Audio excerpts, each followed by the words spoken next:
when it comes to the unconditional love of God, everything that God does is motivated by who he is, and therefore unconditional love outworks in various different ways. Now, I think your question in regards to someone's spirit not being present in the consuming fire of God's love is a good one, because in reality, their spirit came from God and has gone back to God, waiting for the refining and purification of the soul so they can come back in oneness.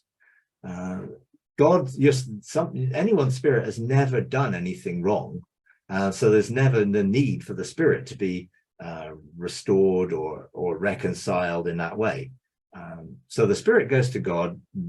That is why in the fire of God's love, a person's soul feels like it's being tortured, but it's self-torture. It is essentially anguish of soul, realizing that their choices have brought them into this place. And of course, for some, their memory or knowledge of where they think they are, quote, hell, would mean that they feel they're never going to get out there. Then they start self-recrimination and regret and anxiety and anxiousness and anguish. And that's how I describe it, anguish of soul. Not because God is causing them to be anguished or causing them to feel that way, because the love of God is wanting to consume all that guilt, shame, and condemnation that they're feeling, so that they can receive that love, and then their spirit and soul can be restored and come back into their relationship with God as intended.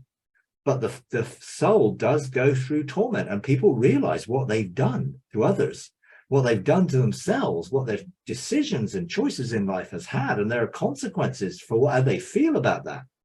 But all of that is so that God can bring his forgiveness to them, and they can realize that all that's going to be washed away.